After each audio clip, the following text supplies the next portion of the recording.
الحمدللہ رب العالمین والصلاة والسلام علی سید الانبیاء والمرسلین وعلی آلہ واصحابہ اجمعین اما بعد فاعوذ باللہ من الشیطان الرجیم بسم اللہ الرحمن الرحیم اقیموا الصلاة صدق اللہ العظیم وصدق مولانا رسولہ النبی الامین الکریم ونحن علی ذلک لمن الشاہدین والشاکرین والحمد للہ رب العالمین اللہم رب اشرح لی صدری ویسر لی امری واحلل عقدۃ من لسانی یفقہوا قولی۔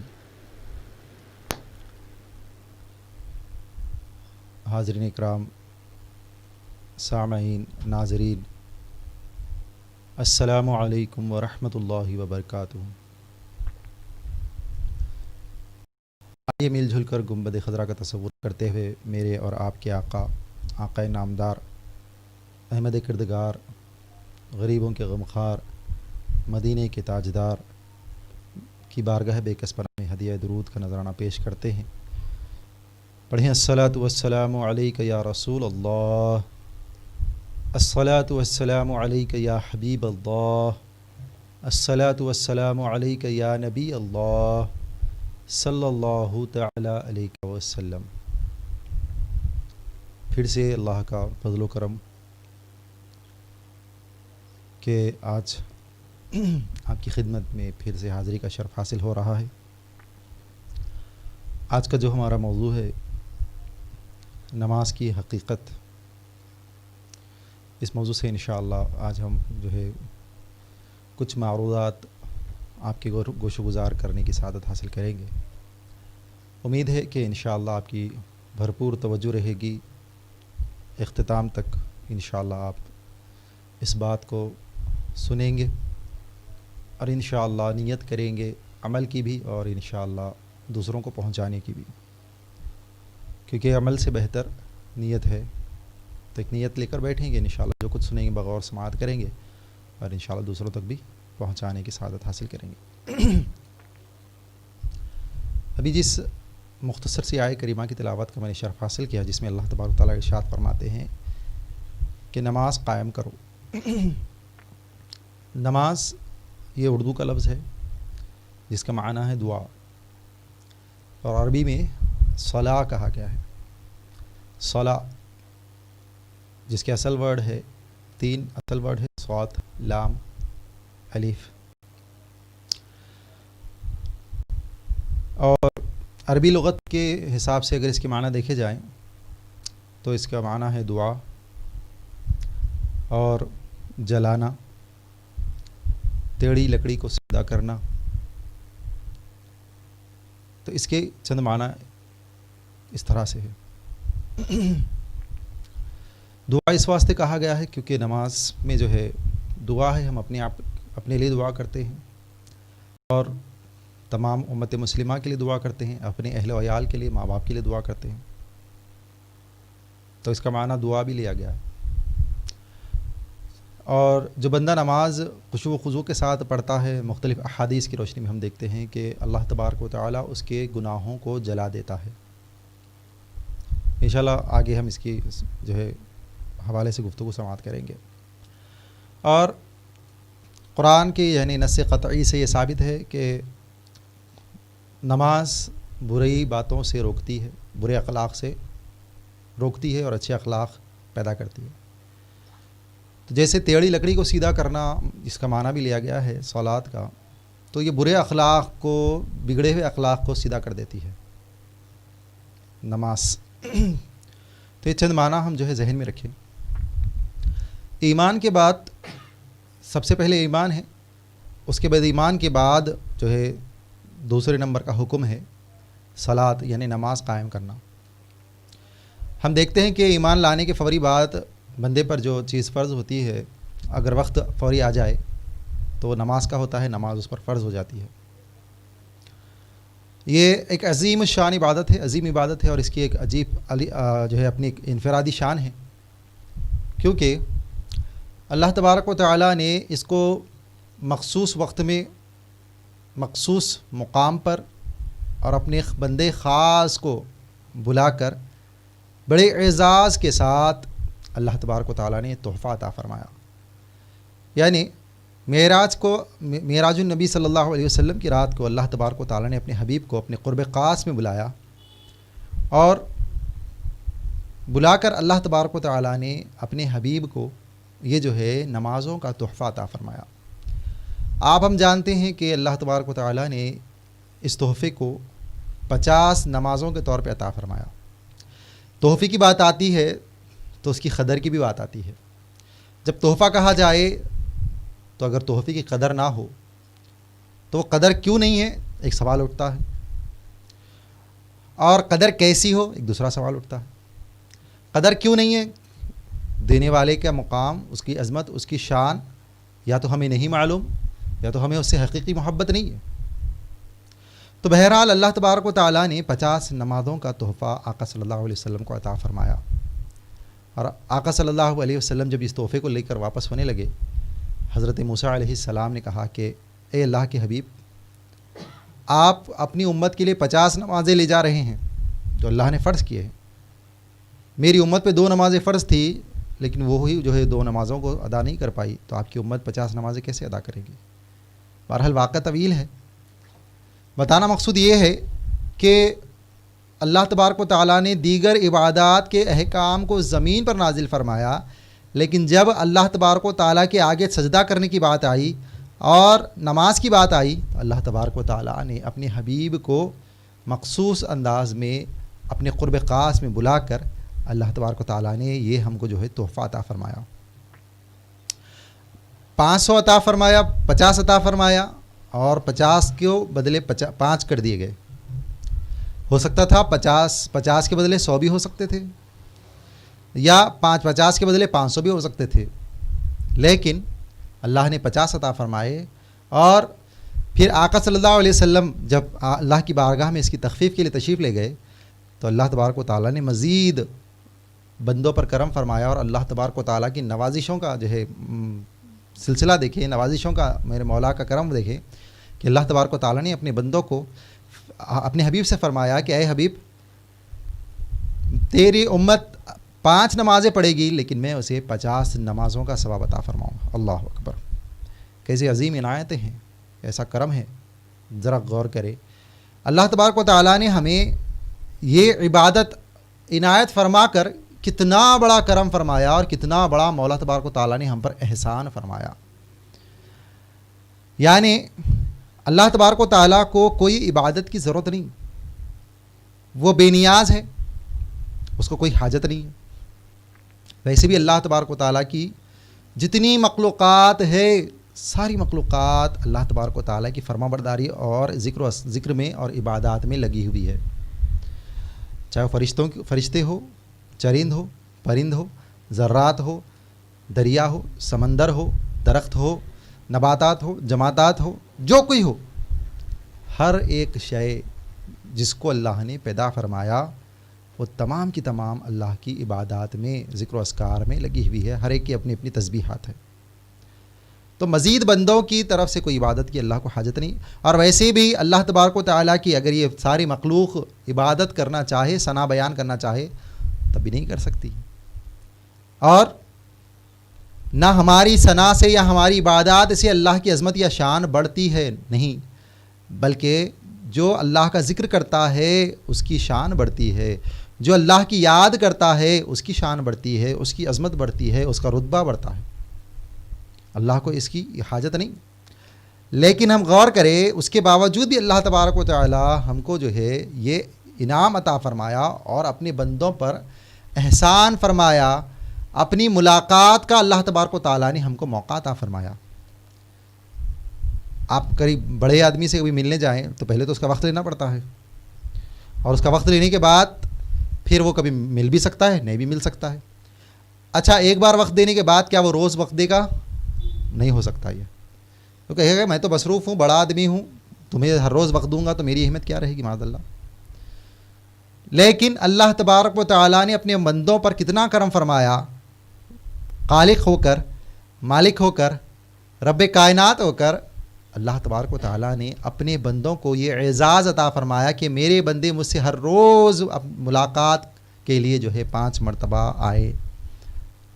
کتنا اللہ کا کرم ہے, کتنا فضل ہے, اس پہ غور کرنے کی ضرورت ہے کہ یہ جو اللہ نے ہم کو انعام دیا عبادت کی شکل میں, یہ بہت بڑا انعام ہے. نہیں دیتا تو اللہ کا قرب کیسے حاصل کرتے, حضوری کیسے حاصل کرتے. دے کر اللہ نے اپنے در پر بلا کر, اپنے گھر پہ بلا کر اللہ نے ہم پر کتنا بڑا احسان فرمایا ہے. دنیا والوں سے ہم کبھی کسی سے محبت کریں, مثال کے طور پہ ماں کی محبت, اب ہمارے پاس اس کی اہمیت کیوں نہیں ہے, اس بات کو ہم سمجھنے کی کوشش کریں. ماں کی محبت تو مشہور ہے, کیسی ہوتی ہے ماں کی محبت, ماں کی ممتا کیسی ہوتی ہے. اس کی ممتا کے حوالے سے تو ہر ایک مذہب والے سمجھتے ہیں, ہر ایک مذہب والا جانتا ہے, اور اسلام نے بھی اس کی بڑی جو ہے عظمت اور شان کے حوالے سے بیان فرمایا. لیکن ماں کی محبت, جو ماں محبت کرتی ہے صرف دعویٰ نہیں کرتی, اس کا دلیل بھی ہوتا ہے. اگر ماں محبت کرتی ہے, ماں کہے کہ میں محبت کرتی ہوں اپنی اولاد سے, تو اسے دعویٰ صرف دعوے پر نہیں بلکہ اس کو دلیل پیش کرنا پڑے گا. اسی دلیل کیا ہے, بچہ آدھی رات کو سردی کے وقت میں یا بارش کے وقت میں بچہ جب تھوڑا سے بھی اٹھتا ہے, جاگتا ہے, تو ماں فوری طور پر اپنے بچے کی اس آواز پہ فوری طور پر اپنے آپ کو پیش کر دیتی ہے. یہ ماں کی محبت ہے. ہم نے سنا ہے پہلے تو غربت کا زمانہ تھا, اگر کچا ہو جاتا, ایک بچھونا ہے, اگر کچا ہو جاتا تو ماں کچے پہ سوتی اور بچے کو سوکھے پہ سلاتی. یہ محبت کا تقاضا ہے کہ محبت صرف دعووں کا نام نہیں ہے, دعوے کے ساتھ ساتھ دلیل پیش کرنا یہ سچی محبت ہے. تو ہم دیکھیں کہ ماں کی جو محبت ہوتی ہے وہ صرف ایک دعویٰ نہیں ہوتی, بلکہ ماں اس کے عملی طور پر دلیل بھی پیش کرتی ہے, اور اس کے دلیل کی کئی مثالیں ہیں آپ کے سامنے رکھی جا سکتی ہے. یا اس کے علاوہ دیگر کئی دنیا کی محبتیں ہیں ہم جو کرتے ہیں. مثال کے طور پہ کسی لڑکی کی محبت میں چلے گئے تو اب اس کا جو خواہش ہوگی ہم اس خواہش کے لیے اپنے آپ کو پیش کرنے کے لیے تیار ہو جاتے ہیں. جیسے اگر اس نے کہا کہ فلاں لباس آپ پہنے, اس خواہش پہ ہم پیش کر دیتے ہیں اپنے آپ کو. وہ کہے کہ آج رات ملنا ہے, ہم فوری اپنے آپ کو پیش کر دیتے ہیں. اسی طرح حضرت عبداللہ بن مبارک رضی اللہ تعالیٰ نے اپنے واقعہ پیش فرمایا کہ آپ کی زندگی میں انقلاب کیسا آیا, تبدیلی کیسا آئی. آپ فرماتے ہیں کہ میں ایک لڑکی کی محبت میں گرفتار تھا, اور ایک وقت پہ جو ہے اس کی ملاقات کو, اس کے دیدار کے لیے میں اس کے گھر کے پاس کھڑا ہو گیا اور انتظار کرتا رہا کہ وہ چھت پر آئے گی اور میں اس کا جو ہے نظارہ کروں گا. محبت کا معیار دیکھیں. اب محبت میں حضرت عبداللہ بن مبارک رحمۃ اللہ تعالی علیہ فرماتے ہیں کہ میں ساری رات کھڑا رہا اس کے دیدار کے انتظار میں. اب اللہ اکبر, ساری رات کھڑا رہنا یہ کوئی کتنی مشقت کا کام ہے. ہر ایک سے نہیں ہو سکتا, لیکن جس کو محبت ہو اسے مشقت جو ہے کبھی بھی مشقت نہیں دکھتی, بلکہ اس کو اس مشقت بالکل ہلکی نظر آتی ہے. محنت مشقت محسوس نہیں ہوتی. یہ محبت کا تقاضا ہے. تو یہ چند مثالوں کو ہم غور کرنے کے بعد ہم یہ اس نتیجے پہ پہنچنے کی کوشش کر رہے ہیں کہ کیا ہمیں اللہ سے محبت ہے. اگر یہ سوال اٹھایا جائے تو میں سمجھتا ہوں کہ سارے کے سارے مسلمان جتنے میں مجمع میں ہو, حاضرین ہو, ناظرین ہو, سامعین ہو, سارے انسانوں سے سوال پوچھا جائے, مسلمانوں سے پوچھا جائے, تو ایک ہاتھ بھی نیچے نہیں بیٹھا رہے گا, بلکہ پورے ہاتھ کھڑے ہو جائیں گے. سارے کے سارے ہاتھ کھڑے ہو جائیں گے اور دعوی محبت کرنے لگ جائیں گے. لیکن ہمارے جو دعوے ہیں جھوٹے ہیں. ہم صرف دعویٰ کرنا جانتے ہیں, دلیل ہمارے پاس کچھ نہیں ہے. ہم صرف زبانی دعوے کرتے ہیں. اگر کسی انسان سے پوچھے کیا تم اللہ سے محبت کرتے ہو, جناب کیسی محبت کر رہے ہو, کیسی بات کر رہے ہو, اللہ سے محبت نہیں کرتے, بھلا ایسا کیسے ہو سکتا ہے, اللہ سے تو ہم بہت محبت کرتے ہیں. لیکن وہ محبت تھوڑی سی مشقت برداشت کرنے کے لیے تیار نہیں. یعنی مؤذن اذان دے تو ہمارے دل پہ گراں گزرے, مؤذن کہے حیا علی الصلاۃ, آؤ نماز کی طرف, ہم نہ اپنے دل پر بوجھ محسوس کرے, ہمارے دل پہ مشقت محسوس ہو, اپنی نفس پر مشقت محسوس ہو, یا کاروبار کی محبت, یا دوست احباب کی محبت, یا اولاد کی محبت, یا کوئی اور محبت نے ہمیں جو ہے روک دیا, تو کیا یہ محبت ہے؟ ابھی جیسے میں نے کہا کہ محبت تو مشقت کو آسان کر دیتی ہے. لیلا مجنوں کی مثال ہیر رانجھا کی مثال آپ سماعت کرتے، لیکن ہمیں اپنے آپ کی محبت کا ہم نے کبھی اس کا جائزہ نہیں لیا، کبھی محاسبہ نہیں کیا کہ ہماری محبت جو اللہ سے ہے، رب کائنات سے ہے، اس محبت کا معیار کیا ہے۔ اگر ہم سے ہماری اولاد محبت کم کرے، یا بیوی سے شوہر، یا شوہر سے بیوی محبت کم کرے، یا دوست سے محبت کم کرے، تو ہم فوری شکوہ کرنے لگ جاتے ہیں اور اسے جو ہے اس کے مختلف انداز میں دلائل پیش کر کے اپنی محبت کا تقاضا کرتے ہیں۔ لیکن اللہ کی محبت کے حوالے سے ہم تو لاشعور ہے، ہمیں معلوم ہی نہیں ہے کہ اللہ سے محبت کیسی ہونی چاہیے، اللہ سے محبت کی نشانی کیا ہے۔ اگر کسی کو اللہ سے محبت ہو جائے تو اس کی نشانی کیا ہے، ہم تو اس باتوں سے لاشعور ہیں۔ تو بتائیں کہ ہمیں جب رب کائنات سے محبت جیسی ہونی ہے ویسی محبت ہی نہیں ہے، تو پھر اللہ کے اس تحفے کی ہمیں قدر کیسے ہوگی؟ یہی وجہ ہے کہ اللہ کے اس تحفے کی نہ ہمارے پاس اس کی کوئی اہمیت ہے، نہ قدر ہے، نہ اس کی ادائیگی کا ہمیں کوئی فکر ہے، نہ جب ادا کرتے ہیں تو باشعوری سے ادا کرتے ہیں، بلکہ ہماری جو ادائیگی کا انداز ہے بالکل لاشعوری والا انداز ہے۔ تو اس بارے میں ہمیں محاسبے کی ضرورت ہے۔ اللہ تبارک و تعالیٰ نے ہمیں جو تحفہ دیا ہے، اس تحفے کے ہمارے پاس اہمیت کیوں نہیں ہے، قدر کیوں نہیں ہے، اس سے محبت کیوں نہیں ہے، اس بارے میں ہمیں سوچنے کی ضرورت ہے، اس بارے میں غور کرنے کی ضرورت ہے، اس بارے میں محاسبہ کرنے کی ضرورت ہے۔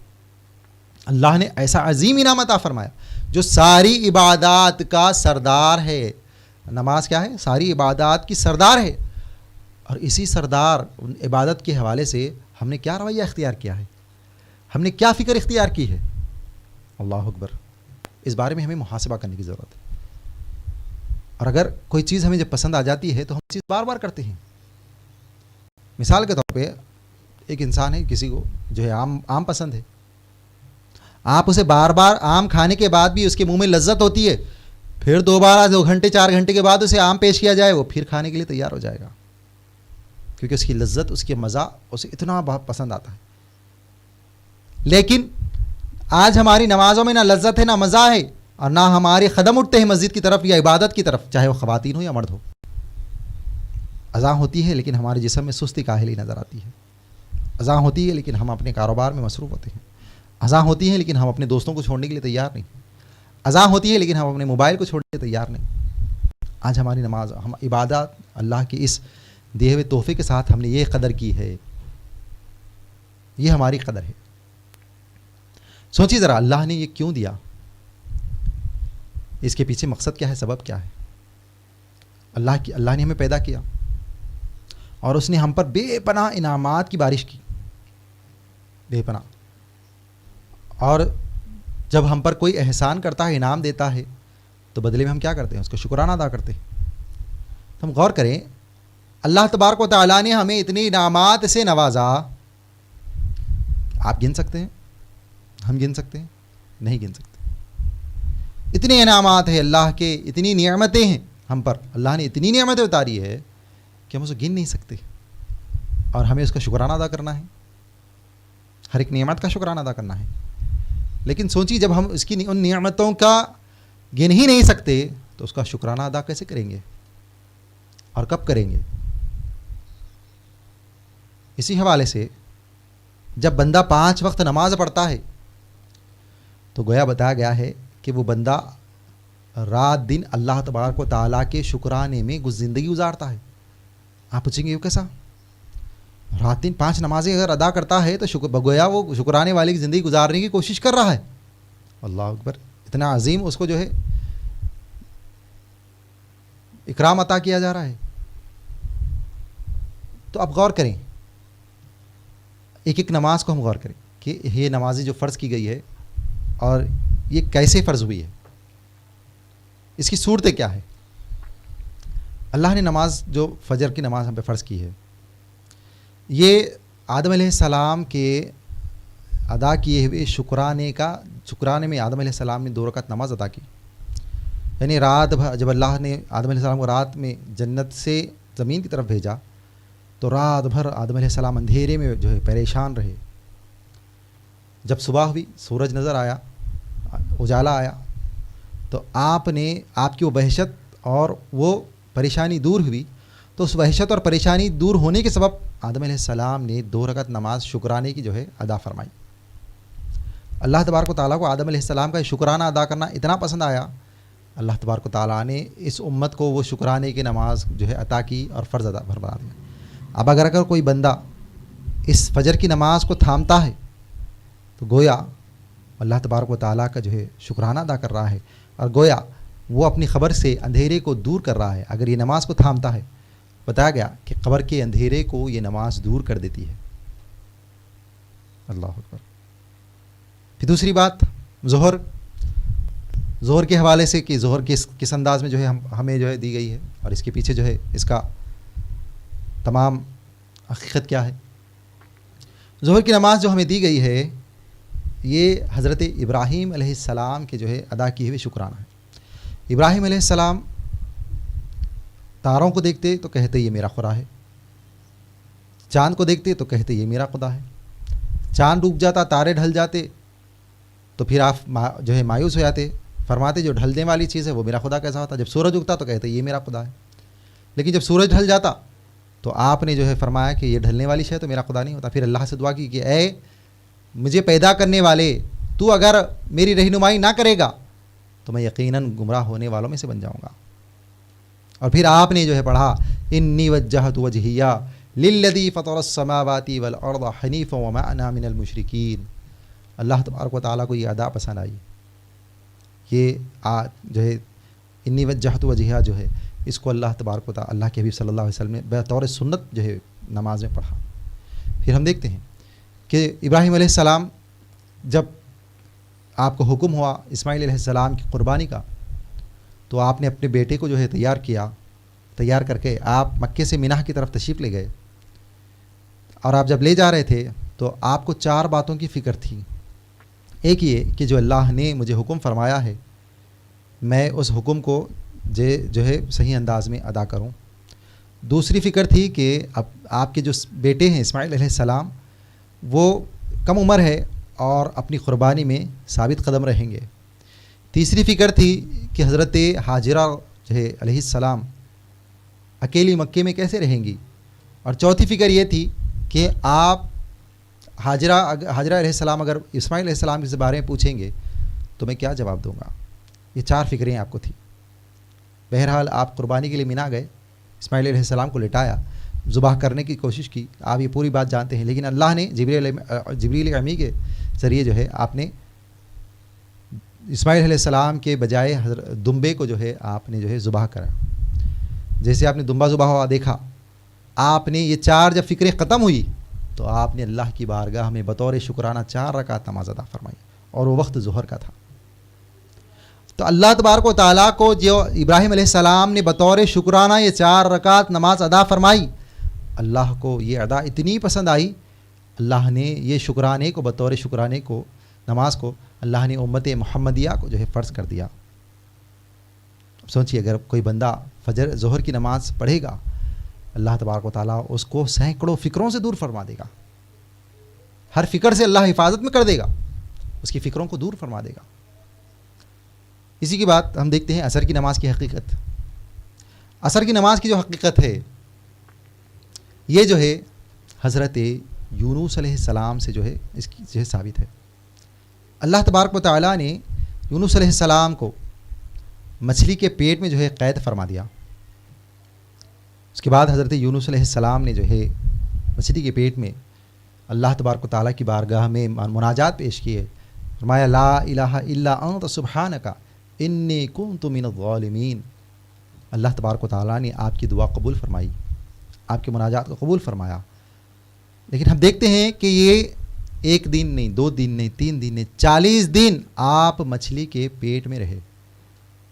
آپ سوچیں 40 دن مچھلی کے پیٹ میں، اور علماء نے فرمایا کہ یونس علیہ السلام پر یہ 40 دن جو مچھلی کے پیٹ میں تھے، اس میں 4 قسم کے اندھیرے تھے۔ ایک رات کا اندھیرا، دوسرا پانی کا اندھیرا، تیسرا بادلوں کا اندھیرا، چوتھا مچھلی کے پیٹ کا اندھیرا۔ یہ 4 اندھیرے، سمندر کا اندھیرا، گہرائی کا اندھیرا، مچھلی کے پیٹ کا اندھیرا، رات کا اندھیرا اور آسمان کے بادلوں کا اندھیرا، یہ 4 اندھیرے تھے۔ اللہ نے آپ کی مناجات کو قبول فرمایا اور مچھلی نے آپ کو جو ہے اللہ کے حکم سے جو ہے پھر واپس پیٹ سے نکال دیا، اور وہ وقت تھا عصر کا، اور آپ نے جو ہے 4 رکعت نماز بطور شکرانہ اللہ تبارک و تعالیٰ کی آپ نے ادا فرمائی۔ اللہ تبارک و تعالیٰ کو یہ ادا پسند آئی، اللہ نے امت محمدیہ کو جو ہے نماز عطا فرمائی۔ اب بندہ جو عصر کی نماز پڑھے گا، اللہ تبارک و تعالیٰ اس کو قبر کے اندھیرے سے، ظلم جہالت کے اندھیرے سے، کفر کے اندھیرے سے اور قیامت کے اندھیرے سے اللہ تبارک و تعالیٰ اس کی حفاظت فرمائے گا۔ آپ غور کریں، اور پھر اس نماز کی حفاظت کا حکم فرمایا گیا ہے کہ لوگوں یہ نماز حفاظت کرنے والی ہے، تم اس نماز کی حفاظت کرو۔ لیکن یہ ٹائم اکثر ہمارے کاروبار کے ہوتے ہیں، مصروفیات کے ہوتے ہیں، کاروبار کی مشغولیات کے ہوتے ہیں، یا دیگر مشغولیات و مصروفیات کے ہوتے ہیں، لیکن انسان ان مشغولیات اور مصروفیات میں ملوث ہو کر جو ہے اللہ کی طرف نہیں آتا ہے، اور اللہ تبارک و تعالیٰ کے عبادت اور اس کی سجدے کی طرف نہیں آتا ہے، تو سوچئے اس کے یہ 4 اندھیرے دور کیسے ہوں گے۔ قبر جو اندھیرا گپ اندھیرا ہے، جہالت ایک بہت اندھیرا ہے جس میں انسان خیر کو نہیں پہچان سکتا، اور کفر اندھیرا ہے، پھر اس کے بعد محشر کے میدان کا اندھیرا، اور کیسے ہوگا یہ اگر ہم اس نمازوں کی حفاظت نہیں کریں گے؟ اس بارے میں غور کریں۔ پھر مغرب کی نماز کی حقیقت، مغرب کی نماز جو اللہ تبارک و تعالیٰ نے، اس میں 2 قول جو ہے علماء نے بیان فرمائے ہیں۔ ایک یہ کہ حضرت عیسیٰ علیہ السلام پر جو ہے ان کی قوم نے جو تہمتیں لگائی، 2 تہمتیں لگائی عیسیٰ علیہ السلام پر کہ یہ خدا کے بیٹے ہیں اور خدا ہے، اور مریم علیہ السلام پر ایک تہمت لگائی کہ یہ خدا کی معاذ اللہ ثم معاذ اللہ بیوی ہے۔ لیکن اس کی برات اللہ نے فرمائی، تو آپ نے جو ہے اللہ تبارک و تعالیٰ کی بارگاہ میں شکرانے کے طور پر 2 رکعت نماز ادا فرمائی، اور حضرت مریم علیہ السلام نے 1 رکعت نماز ادا فرمائی۔ پھر اس کے ساتھ ایک قول یوں ملتا ہے کہ مغرب کے وقت حضرت آدم علیہ السلام اور حضرت ماں حوا جو ہے آپ دونوں مغرب کے اوقات ملے، اور ملنے کی جو ہے اس ملنے کے بعد آپ نے شکرانے کے طور پر 3 رکعت نمازیں ادا فرمائی۔ اللہ کو یہ ادا پسند آئی۔ اور اس کے علاوہ ایک قول یوں بھی ملتا ہے کہ حضرت یوسف علیہ السلام نے جب اپنا کرتا بھیجا، اور بھیج کر حضرت یعقوب علیہ السلام پر وہ کرتا ڈالا گیا، تو یعقوب علیہ السلام کی آنکھوں کی روشنی واپس آ گئی، اور آپ کو یہ خوشی حاصل ہوئی کہ آپ کے بیٹے حضرت یوسف علیہ السلام زندہ ہے۔ پھر یہ بھی بات آپ کو جو ہے خوشی حاصل ہوئی کہ آپ کو نبوت سے نوازا گیا۔ یہ 3 خوشیاں حاصل ہوئی، تو آپ نے 3 رکعت نماز ادا فرمائی شکرانے کے طور پر۔ اللہ نے اس نماز کو امت محمدیہ پر فرض کر دیا۔ اب جو کوئی مغرب کی نماز کی جو ہے محافظت کرے گا، مغرب کی نماز پڑھتا ہے، اللہ تبارک و تعالیٰ اسی طرح سے اسے مزید خوشیوں سے جو ہے مالا مال فرما دیتا ہے۔ تو عشاء کی نماز کی حقیقت، عشاء کی نماز جو ہمیں عطا کی گئی ہے،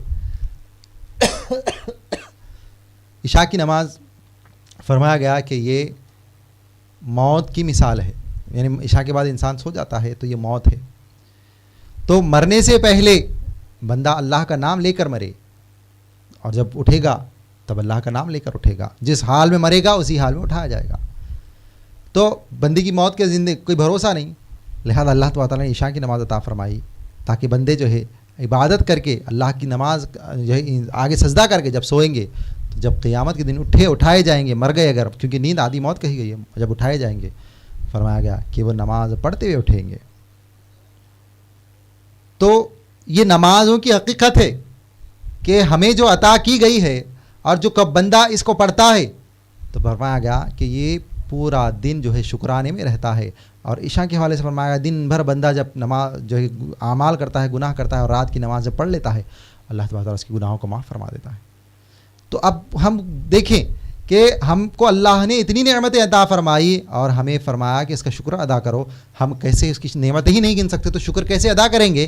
فرمایا کہ اگر تم یہ نمازیں ادا کرتے ہو تو گویا اللہ کا شکر ادا کرتے ہو۔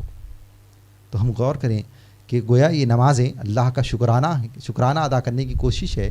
اگر ہم اس کو خشوع و خضوع کے ساتھ ادا کرتے ہیں، وقت مقررہ کے ساتھ ادا کرتے ہیں، سستی کاہلی کے ساتھ نہیں، لاپرواہی کے ساتھ نہیں، بلکہ خشوع و خضوع کے ساتھ، محبت کے ساتھ، ادب کے ساتھ اس کی جو ہے حق ادا کرنے کی کوشش کرتے ہیں، تو اللہ اور جب یہ پورا عملی اس طرح ہم پورا اختیار کرتے ہیں تو گویا ہم اللہ کا شکرانہ ادا کرتے ہیں. اور اللہ کا وعدہ کیا ہے؟ لئن شکرتم لازیدنکم، یعنی تم شکر اللہ کا جتنا کرو گے اللہ مزید اللہ تبارک تعالیٰ تمہیں جو ہے اس سے مالا مال فرمائے گا. حضرت عثمان رضی اللہ تعالیٰ عنہ ارشاد فرماتے ہیں جو بندہ نمازوں کی پابندی کرتا ہے وقت مقررہ کے ساتھ تو اللہ تبارک و تعالیٰ اسے 9 انعامات سے سرفراز فرماتا ہے. 9 انعامات سے، یعنی اللہ تبارک و تعالیٰ جو بندہ شکرانہ ادا کرتا ہے اللہ اسے مزید عطا فرماتا ہے. تو ہم اگر 5 وقت مقررہ نماز جو ادا کرتے ہیں تو سوچئے ذرا اللہ تبارک و تعالیٰ کہ ہم شکرانہ ادا کرنے کی کوشش کر رہے ہیں، اور جو بندہ اللہ کا شکرانہ ادا کرتا ہے اللہ کا وعدہ ہے کہ اسے مزید عطا کروں گا. اب حضرت عثمان غنی رضی اللہ تعالیٰ کی اس روایت کو ہم غور کریں. آپ فرماتے ہیں کہ جو بندہ نماز ادا کرتا ہے وقت مقررہ پر اللہ تبارک و تعالیٰ اس کو جو ہے اپنا محبوب بنا لیتا ہے. اللہ اکبر. اللہ جس کو محبوب بنا لے اس کا مقام کیا ہوگا، اس کی عزت کیا ہوگی، اس کا مرتبہ کیا ہوگا. پھر فرمایا اللہ اس کو تندرستی عطا فرماتا ہے. سوچئے تندرستی کیسی نعمت ہے اللہ کی. بیماروں سے جا کر پوچھو کہ تندرستی کیا ہے، اور یہ تندرستی جو بندہ وقت مقررہ کے ساتھ خشوع و خضوع کے ساتھ نماز ادا کرتا ہے اس بندے کو اللہ تبارک و تعالیٰ تندرستی سے جو ہے مالا مال کرنے والا ہے. پھر اس کے بعد فرمایا فرشتے اس کی حفاظت کرتے ہیں. کس سے؟ سرکش شیاطین سے، فتنوں سے، بلائیات سے، مصائب سے، دیگر ایسی کئی چیزوں سے غائبانہ طور پہ جو ہے فرشتے اس کی جو ہے حفاظت فرماتے ہیں. کس کی؟ جو نماز کی محافظت کرتا ہے، وقت پر نماز ادا کرتا ہے، فرشتے اس کی حفاظت فرماتے ہیں. پہلے تو اس کو جو ہے اللہ تبارک و تعالیٰ اس کو اپنا محبوب بنا رہا ہے، دوسرا اس کے جسم میں تندرستی عطا فرما رہا ہے، تیسرا فرشتے اس کی حفاظت فرما رہے ہیں. پھر چوتھا فرمایا گیا کہ اس کے گھر میں اللہ تبارک و تعالیٰ رحمتوں کا نزول فرماتا ہے. سوچیے جس گھر میں اللہ کی رحمت نہیں وہ گھر ویران، اور جس گھر میں اللہ کی رحمت نہیں اس گھر میں مصائب، پریشانیاں، مصیبتیں. تو اللہ تبارک و تعالیٰ اس کے گھر میں جو ہے رحمتوں کا نزول عطا فرماتا ہے، برکتوں کا نزول عطا فرماتا ہے. پھر فرمایا گیا کہ جو بندہ نماز کی محافظت کرے گا، ٹائم کے ساتھ نماز پڑھے گا، فرمایا گیا اس کے چہرے کو اللہ تبارک و تعالیٰ نورانی بنا دے گا. اس کے چہرے کو اللہ نورانی والا بنا دے گا. اس کے بعد مزید اللہ کی عطا دیکھیں، اس کے فرمایا گیا کہ اللہ تبارک و تعالیٰ اس کے دل کو نرم فرما دیتا ہے. اللہ اکبر. سوچئے جس کا دل نرم ہو جائے کیسی نعمت ہے اللہ کی، دل نرم ہو جانا. کیونکہ دل جب نرم ہوتا ہے تو اس کے اندر احساس زندہ رہتا ہے. دل نرم ہوتا ہے اچھی باتوں کا اثر ہوتا ہے. دل نرم ہوتا ہے اس کی نشانی یہ ہے کہ اس کے دل میں خوف الہی پیدا ہوتا ہے. قیامت کا اور موت کا خوف اس کے دل میں رہتا ہے. نرم دل کی نشانی ہے. جب دل نرم ہوتا ہے تو بندہ گناہوں سے بچنے والا بنتا ہے. دل نرم ہوتا ہے اللہ اس نرم دل میں رحم ڈال دیتا ہے، اس کا دل رحم والا بن جاتا ہے. اتنی عنایتیں ہیں. اس کے بعد فرمایا گیا قیامت کے دن ایک مصیبت ہے بندے کے لیے. وہ کیا؟ پلِ صراط. پلِ صراط کیسی ہے؟ تلوار سے زیادہ تیز، بال سے زیادہ باریک ہے، اور اس پر سے گزر کر جنت میں جانا پڑے گا. لیکن اس پر سے کون گزر پائے گا؟ گناہ گار، بے نمازی اس پہ سے کٹ کر کے جو ہے جہنم میں گریں گے. اور نماز کو تھامنے والا فرمایا گیا پلِ صراط پر نماز کا نور اس کو جو ہے نظر آئے گا، اور پلِ صراط پر اللہ اسے بجلی کی طرح گزار دے گا. اللہ اکبر. پلِ صراط کتنی بڑی مصیبت ہے، کتنی بڑی پریشانی ہے بندے کے لیے. اس کے بعد فرمایا کہ بندے کو اللہ تبارک و تعالیٰ جہنم سے رہائی عطا کر دے گا. اللہ اکبر. کیسی عنایتیں ہیں. یہ کوئی معمولی عنایت نہیں. اس پہ غور کریں بیٹھ کر، ذرا تھوڑا سا ہم غور کریں کہ بندے پہ اتنی بڑی عنایتیں ہیں، جبکہ ہم وہ عمل کر رہے ہیں جس کے اللہ کو نہ معاذ اللہ حاجت ہے، نہ اللہ کی کوئی عظمت اور شان بڑھ رہی ہے. لیکن اللہ نے تحفہ بھی دیا، بندے کو جو ہے شکر ادا کرنے کا موقع بھی دیا. پھر جو بندہ شکر ادا کرتا ہے فرمایا گیا جو بندہ شکر گزار ہوتا ہے اسے اتنی انعامات سے جو ہے اللہ تبارک تعالیٰ اس کے جو ہے انعامات اور اکرامات، اللہ کیسا اکرام فرما رہا ہے بندے کا، اللہ تبارک تعالیٰ کیسی قدر فرما رہا ہے، اپنا محبوب بنا رہا ہے، جسم میں تندرستی عطا فرما رہا ہے اور اس کی حفاظت فرما رہا ہے، فرشتے اس کی حفاظت فرما رہے ہیں، اس کے گھر میں برکت عطا کی جا رہی ہے، اس کے دل کو نرم کیا جا رہا ہے، اس کے چہرے کو نورانی بنایا جا رہا ہے، اور اس کا جو ہے اس کو پورے صراط سے جو ہے بجلی کی طرح گزار دیا جا رہا ہے، اور پھر اسے جہنم سے رہا کیا جا رہا ہے، اور پھر جنت میں داخلہ دیا جا رہا ہے۔ تو سوچیے ذرا کیسے انعامات ہے، یہ کس کو مل رہے ہیں؟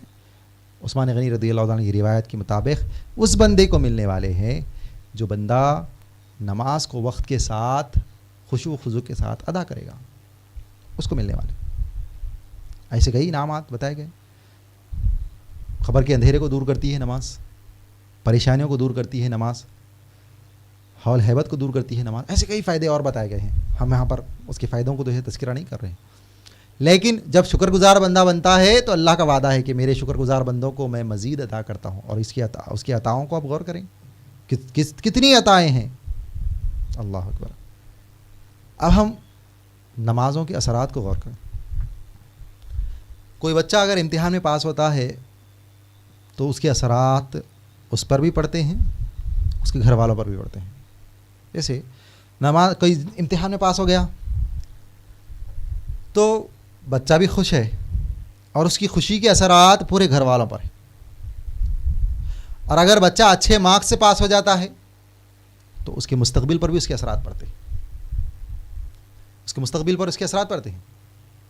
اسی طرح نماز کے بھی اثرات بندے پر پڑتے ہیں، اس کے گھر میں پڑتے ہیں، اس پر پڑتے ہیں، اس کے اہل و عیال پر پڑتے ہیں، اس کے گھر والوں پر پڑتے ہیں، اس کے اعمال پر پڑتے ہیں، اس کے اخلاق پر پڑتے ہیں، اس کے کردار پر پڑتے ہیں نماز کے اثرات۔ کیونکہ قرآن کہہ رہا ہے ان الصلاۃ تنہا عن الفحشاء والمنکر، نماز بے حیائی سے روکتی ہے۔ تو کون سی نماز بے حیائی سے روکتی ہے؟ کیا ہماری جو نماز ہم ادا کر رہے ہیں، اٹھک بیٹھک والی نماز، ہماری نماز الا ماشاء اللہ سوائے اٹھک بیٹھک کے علاوہ اور کچھ بھی نہیں ہے۔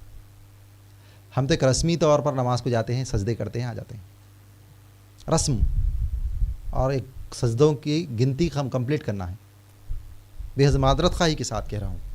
تو ہماری جو نمازیں ہیں ایک رسمی نمازیں بن کر رہ گئی ہیں، اور ہم دیکھتے ہیں کہ ایک مومن، یہ بندہ نماز بھی پڑھتا ہے لیکن اس کے اندر بے حیائی کتنی ہے۔ بے حیائی سے مراد ہم سمجھ رہے ہیں صرف ننگاپن بے حیائی ہے، نہیں، بے حیائی صرف ننگاپن تو بے حیائی ہے، لیکن اس کے علاوہ ہم دیکھیں زبان کی بے حیائی، گالی گلوچ کرنا، غیبتیں کرنا، کاروبار میں جھوٹ بولنا، معاملات میں جھوٹ بولنا، کان کی بے حیائی، گانے سننا یا غیبتیں سننا، آنکھوں کی بے حیائی، گندے مناظر کو دیکھنا، ہاتھوں کی بے حیائی، جن چیزوں کو نہ چھونے کا حکم دیا گیا ان چیزوں کو چھونا، حرام مال لینا، پیروں کی بے حیائی، اسی طرح کتنی بے حیائی ہے۔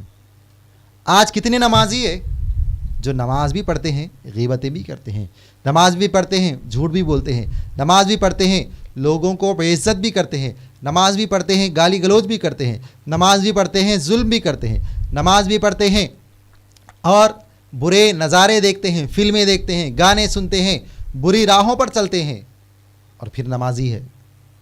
تو ہم نے کیسی نماز کو قائم کیا؟ اللہ نے فرمایا کہ نماز قائم کرو، اور کیسی نماز قائم کرو؟ وہ نماز قائم کرو جو تمہیں برائی سے روکے، بے حیائی سے روکے۔ لیکن ہم کون سی نماز قائم کر رہے ہیں؟ کیونکہ اللہ کا حکم، اللہ کا وعدہ اور اللہ تبارک و تعالیٰ نے، اللہ کا ارشاد غلط نہیں۔ ہم نے وہ نماز قائم نہیں کی جس کا قائم کرنے کے سبب اس کا اثر ہماری زندگیوں پہ پڑتا ہے۔ جیسے مثال دی میں نے، ایک بچہ پاس ہوتا ہے تو اس کے اثر پورے گھر پہ پڑتا ہے، زندگی پڑتا ہے، اس کی تمام معاملات پہ پڑتا ہے۔ اچھے مارکس سے پاس ہو جائے تو اس کی تمام آگے آنے والے مستقبل کی فیلڈ پہ پڑتا ہے اثر، بچہ محنتی بنتا ہے۔ اور اگر وہ سستی کاہلی کرے، فیل ہو جائے، اس کے برے اثرات بھی پڑتے ہیں۔ وہ ٹینتھ پڑھے یا انٹر پڑھے، انٹر تک تو آ گیا، انٹر تک تو اس نے مرحلہ طے کیا، لیکن اسے جو ہے اس کا اثر فیل ہونے کی بنیاد پہ اس کا اثر پڑا۔ اسی طرح آج ہم تو نمازی بن رہے ہیں، ہم سجدے کر رہے ہیں، اللہ کے آگے پیشانی جھکا رہے ہیں، لیکن ہماری نمازوں کا معیار کیا ہے؟ ہماری نمازوں کی حقیقت کیا ہے؟ ہماری نمازوں کی ہم نے نمازوں کو کس انداز میں اختیار کیا ہے، کس انداز میں قائم کیا ہے؟ وہ نمازی جو ہمیں برائی سے نہ بچائے، وہ نمازی جو ہمیں بے حیائی سے نہ بچائے، وہ نمازیں جو ہمیں گناہوں سے نہ بچائے، قیامت میں ہمیں اللہ کے جو ہے قہر سے کیسے بچائے گی؟ اپنے آپ سے سوال کرنے کی ضرورت ہے۔ ایسی نماز جو ہمیں دنیا میں برائی سے نہ بچائے تو اللہ قیامت کے دن ہمیں قہر سے کیسے بچائے گی، جہنم سے کیسے بچائے گی، محشر کے میدان سے کیسے بچائے گی، پل صراط سے کیسے بچائے گی؟ ہم غور کریں کہ ہماری نمازوں کے ہم نے جو نماز قائم کی ہے، اور آقا صلی اللہ علیہ وسلم اور صحابہ کی نماز، تابعین، طب تابعین نماز غور کریں، اور آقا صلی اللہ علیہ وسلم کی اس حدیث کو غور کریں کہ اما جان عائشہ صدیقہ رضی اللہ تعالیٰ نے آقا صلی اللہ علیہ وسلم سے دیکھا، کسی نے پوچھا کہ آقا صلی اللہ علیہ وسلم کی خصوصی بات کیا ہے؟ آپ نے فرمایا ہر ادا میرے آقا کی خصوصی ہے، لیکن آقا صلی اللہ علیہ وسلم کی آپ ادا فرماتے ہیں میرے آقا صلی اللہ علیہ وسلم جو ہے کبھی میرے قریب لیٹ تھے، لیکن اچانک خیال آتا تو آپ فوری نماز میں چلے جاتے، نماز کے لیے کھڑے ہو جاتے۔ اما جان عائشہ صدیقہ فرماتے ہیں کہ میرے آقا صلی اللہ علیہ وسلم اتنا طویل قیام فرماتے اور زارو قطار روتے رہتے، پھر رکوع کرتے، طویل رکوع کرتے، رکوع میں زارو قطار روتے، پھر سجدہ کرتے، طویل سجدہ کرتے، زارو قطار ہوتے رہتے، قیام کرتے، رکوع کرتے، سجدہ کرتے، قاعدہ کرتے، ہر ادا میں، نماز کی ہر ادا میں روتے، اتنا روتے۔ اور میں نے ایک مرتبہ آقا صلی اللہ علیہ وسلم کے سلام پھیرنے کے بعد پوچھا، یا رسول اللہ، آپ کا تو مقام حبیب ہے، آپ تو حبیب اللہ کے، آپ تو نبی ہیں، پھر آپ کا اس طرح رونا، اتنا گریہ گزاری کرنا اور نماز پڑھنا؟ آپ فرماتے ہیں کہ اے عائشہ، کیا میں اللہ کا شکر گزار بندہ نہ بنوں؟ نماز دیکھیں، اور پھر نماز کے حوالے سے میرے آقا نے فرمایا کہ میرا یہ سب کرنا شکر گزاری ہے اللہ کی، جو اللہ نے مجھے منصب مقام عطا کیا، اللہ نے ہمیں امت محمدیہ میں پیدا کیا اور سینکڑوں نعمتیں عطا کی، اس کا شکرانہ نماز، اور ہم نے اس کو کس انداز میں قائم کیا ہے۔ آج ہماری نماز دیکھیں، میں اپنی نماز کا جائزہ لوں، محاسبہ کروں، نماز کے لیے میں ٹھہرتا ہوں، لیکن میری نمازوں کا حال کیا ہے؟ نہ میرا لباس صحیح، نہ میرا جو ہے وضو صحیح، اور نہ میرا قیام صحیح، نہ رکوع صحیح، نہ سجدہ صحیح۔ نماز میں جب میں ٹھہرتا ہوں تو میرے جو ہے خیالات کبھی دکان کی طرف جاتے ہیں، کبھی اولاد کی طرف جاتے ہیں، کبھی دوستوں کی طرف جاتے ہیں، کبھی کاروبار کی طرف جاتے ہیں، کبھی موبائل کی طرف جاتے ہیں، بس میری پورے خیالات میں نماز ہوتی ہے۔ ہم ذرا اپنے اسلاف کا جائزہ لیں، ہمارے اسلاف بھی نماز پڑھتے تھے، لیکن انہوں نے نماز کیسے ادا کی، اور انہوں نے نماز میں کیسی لذت پاتے تھے، نماز سے کیسا وہ دلی سکون پاتے تھے۔ آج ہمارے دلوں کو سکون ہے؟ حضرت عبداللہ بن زبیر رضی اللہ تعالیٰ عنہ فرمایا کہ آپ نماز ایسا ادا کرتے کہ گویا ایسا محسوس ہوتا کہ ایک لکڑی کو زمین میں گاڑ دیا گیا، لکڑی کو زمین میں گاڑ دی، ساتھ لکڑی کو جب گاڑ دیا ہے تو لکڑی ہلتی نہ ڈلتی، بالکل کھڑے رہتی۔ آپ کے حوالے سے فرمایا آپ نماز پڑھتے تو ایسے کھڑے ہو جاتے نماز میں، گویا ایسے محسوس ہوتا کہ ایک لکڑی کھڑی ہوئی ہے، نہ ہلنا، نہ ڈلنا، نہ کھجانا، نہ حرکت، نہ کچھ نہیں، کیا نہیں، بالکل نماز میں اتنے منہمک، اللہ اکبر۔ دیکھنے والے کہتے آپ رکوع کرتے، سجدہ کرتے، اتنا طویل رکوع ہوتا، اتنا طویل سجدہ ہوتا، اور وہ بھی اتنا بغیر بے چینی کے، بے قراری سے محفوظ ہوتا سجدہ آپ کا، اور چڑیا آ کر بیٹھنا چاہے تو بیٹھتی، یعنی ایک پتھر کی مانند نظر آتا، پتھر ہلتا نہ ڈلتا۔ آپ سجدے کی حالت میں جب ہوتے تو اس طرح ہوتے۔ آج ہم نمازوں میں کتنا ہلتے، کتنی ہماری نمازوں میں بے چینی ہے، بے قراری ہے، کھجانا ہے، یہ ہے، اور کتنی رکعتیں ہم بھول جاتے ہیں۔ آپ کی نماز کے حوالے سے فرمایا گیا، آپ ایک مرتبہ گھر میں نماز ادا کر رہے ہیں اور آپ کی چھت سے ایک سانپ آ کر گرا، اور آپ نماز میں کھڑے ہوئے ہیں، وہ سانپ آ کر آپ کے بچے کو لپیٹے میں لے لیا، بچے نے آواز پکارا کیا، شور و غل مچا، گھر والے دوڑ کر آئے، بہرحال اس بچے کو بچائے۔ تو اس کے بعد سلام پھیرنے کے بعد آپ نے کہا کہ کیا کوئی شور و غل ہوا ہے؟ اللہ اکبر، سوال غور کریں، کیا فرما رہے ہیں کہ کیا کوئی شور و غل ہوا ہے؟ آپ کی بیوی نے کہا کہ تھوڑی دیر اگر نہ ہوتی تو بچہ ہی مر جاتا، آپ ایسا کیسا جو ہے دیکھے ہی نہیں۔ فرماتے ہیں کہ میں رب کی جو ہے نماز میں تھا، عبادت میں تھا، میں رب کی طرف متوجہ تھا، اور میں جب رب کی طرف متوجہ تھا تو بھلا میں یہ سب کیسے دیکھ سکتا، اور اگر میرا خیال ادھر آ جاتا، شور و غل کی طرف آ جاتا، تو آپ فرماتے کہ میری نماز کہاں؟ کیسا جواب ہے، اور نماز کا انداز کیا ہے۔ فرما رہے ہیں کہ اگر میرا خیال ادھر طرف آ جاتا تو وہ میری نماز کہاں رہ گئی. کیسی نمازوں کا جو ہے آپ کے پاس اہتمام ہے اور کس طرح سے نمازوں کا ادا کرنے کا جو ہے انداز ہے. اللہ اکبر. اور کتنا انہماک ہے نماز میں, نماز سے کیسی تڑپ ہے. ایک موقع پہ آقا صلی اللہ علیہ وسلم غزوہ سے واپس ہو رہے ہیں, تو آقا صلی اللہ علیہ وسلم نے واپسی کے موقع پر 2 لوگوں کو کھڑا جو ہے رات بھر کے ذمہ داری کے لیے متعین فرمایا, جس میں ایک انصار تھے, ایک صحابہ جو ہے ایک مہاجر تھے. 2 لوگوں کھڑا کیا اور بتایا کہ فلاں راستے سے دشمن آنے کا خوف ہے. تو بہرحال وہ دونوں نے جو ہے طے کیا, ایک کام کرتے ہیں کہ آدھی رات میں جاگتا ہوں, آدھی رات تم جاگو. اگر ہم دونوں رات بھر جاگیں گے تو ایسا نہ ہو کہ ہمیں نیند لگ جائے, اور نیند لگ گئی, آقا صلی اللہ علیہ وسلم جو ذمہ داری دی ہے کہیں وہ ذمہ داری فوت نہ ہو جائے. اس فکر سے دونوں نے طے کیا کہ آدھی رات آپ جاگیں اور آدھی رات میں جاگوں گا. تو بہرحال انصار صحابی نے جو ہے آدھی رات جاگنے کا پہلے جاگنے کا ارادہ کیا اور مہاجر صحابی سو گئے. اس کے بعد جب آدھی رات کو جاگے تو آپ نے جو ہے کیا کیا, تھک کے بیٹھ گئے, لیٹ گئے. نہیں, ہماری طرح نہیں تھے. سر میں درد ہوا, نماز چھوڑ دیے, تھک گئے, نماز چھوڑ دیے. کاروبار کی سخت جو ہے تڑپ نے ہماری نماز چھین لی, مال کی تڑپ نے ہم سے نماز چھین لی. نہیں, وہ تو دشمنوں کے سائے میں بھی نماز پڑھتے تھے, تلواروں کے سائے میں بھی نماز پڑھتے تھے. نماز کی حقیقت اور اہمیت کا اندازہ لگائیے. آپ نے جو کیا کیا, نماز کے لیے کھڑے ہو گئے. نماز کے لیے کھڑے ہو گئے, دشمن آیا, دیکھا کہ ایک شخص کھڑا ہوا ہے, اس نے پہلی تیر چلائی. اللہ اکبر. آپ نماز میں کھڑے رہے اور ایک ہاتھ سے تیر کو نکال دیا. پھر دشمن نے دوسری تیر چلائی, پھر ویسے ہی آپ نماز میں کھڑے رہے, تیر نکال دیا. تیسری نماز میں پھر آپ ویسے کہ 3 تیریں آپ نے نکال دی. اس کے بعد آپ نے جو ہے سورے کو مکمل کیا, جلد سے جلد نماز کا اختتام کیا اور اپنے مہاجر ساتھی کو جگایا.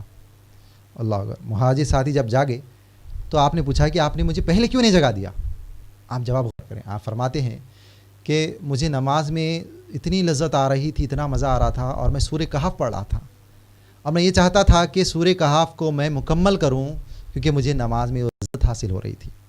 اور دشمن کی اس تیر کا مجھے کوئی اثر نظر نہیں آ رہا, لیکن مجھے خوف ہوا کہ کہیں میں اس کی تیروں کی وجہ سے میں فوت نہ ہو جاؤں, اور آقا نے جو ذمہ داری لگائی ہے وہ ذمہ داری کہیں فوت نہ ہو جائے. اس خوف سے میں نے نماز کو اختتام کیا اور فوری طور پر مختصر رکوع اور سجدہ کیا, اور میں نے تم کو جگا دیا. کیسی تڑپ ہے نماز میں, کیسا رب کی طرف رجوع ہے, رب کی طرف مکمل توجہ نماز میں. اللہ اکبر. اور ایک دیکھیں, حضرت ابو طلحہ رضی اللہ تعالیٰ عنہ, آپ کا باغ ہے, گھنا بہترین باغ ہے, نماز پڑھ رہے ہیں, اور ایک پرندہ آ گیا باغ میں, اور ادھر ادھر اس کو راستہ نکلنے کے لیے نہیں ملا, کیونکہ بہت زیادہ جھاڑ تھے, نکلنے کی کوشش کرا, نہ نکل سکا. تو اچانک آپ کا خیال پرندے کی طرف چلا گیا اور آپ رکعتیں بھول گئے. آپ کو اس بات پر اتنا افسوس ہوا, اتنا رنج ہوا کہ میں اس باغ کے سبب میں نماز میں بھول چک ہو گئی. آپ کو اتنا رنج ہوا, اتنا افسوس ہوا, آپ آقا صلی اللہ علیہ وسلم کی بارگاہ میں گئے, فرمانے لگے, یا رسول اللہ, یہ میری نماز میں یہ باغ جو ہے حائل آ گیا, لہذا میں یہ باغ کو جو ہے اللہ کی راہ میں جو ہے خرچ کرتا ہوں, آپ جدھر چاہے لگائیں. اللہ, نماز کی اہمیت کو سمجھیے صحابہ کی جو ہے نظر میں, کہ ایک باغ کی وجہ سے رکعت کا بھول جانا اتنا بھی گوارا نہیں ہوا, آپ نے وہ باغ کو ہی فوری طور پر جو ہے اللہ کی راہ میں دے دیا. آج ہم کاروبار کے لیے, آج ہم دوستوں کے لیے, موبائل کے لیے, نہ جانے کیسی باتوں کے لیے, آج ہم اس عظیم عبادت کو بالکل بہت آسانی سے ایسے ہی جو ہے اس کو ضائع کر دیتے ہیں, فوت کر دیتے ہیں.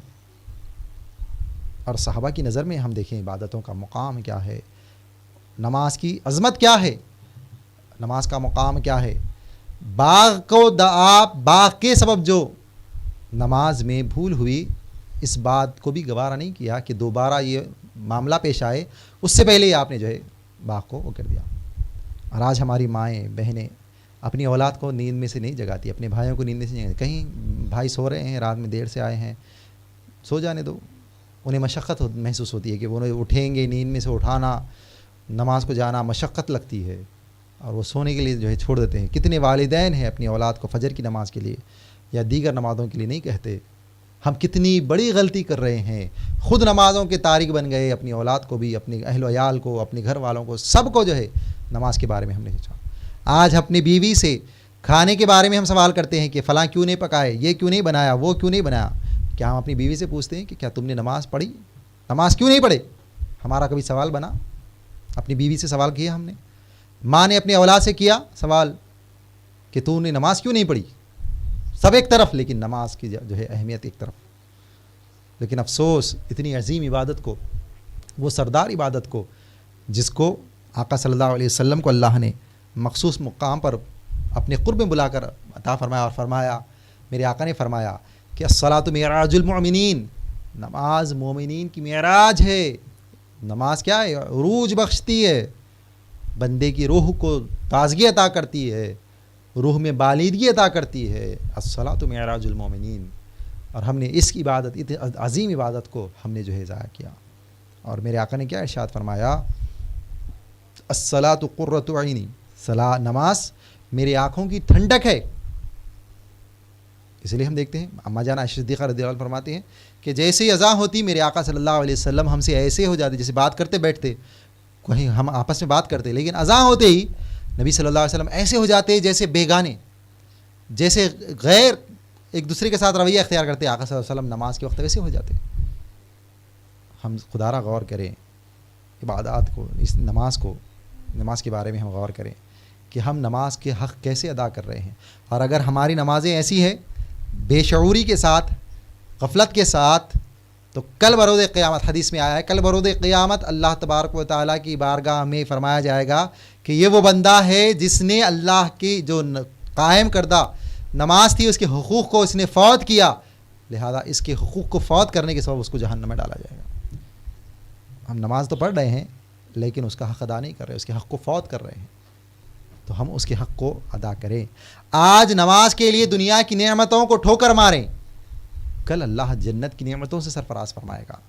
آج نماز کے لیے ہم نیند کو جو ہے قربان کریں, کاروبار کو قربان کریں, دوستوں کو قربان کریں, موبائل کو قربان کریں, اور وہ نماز ادا کریں جس کا قیام کرنے کا اللہ تبارک و تعالیٰ نے حکم فرمایا ہے. ان الصلاۃ تنہی عن الفحشاء والمنکر, وہ نماز قائم کرو جو تمہیں برائی سے روکے.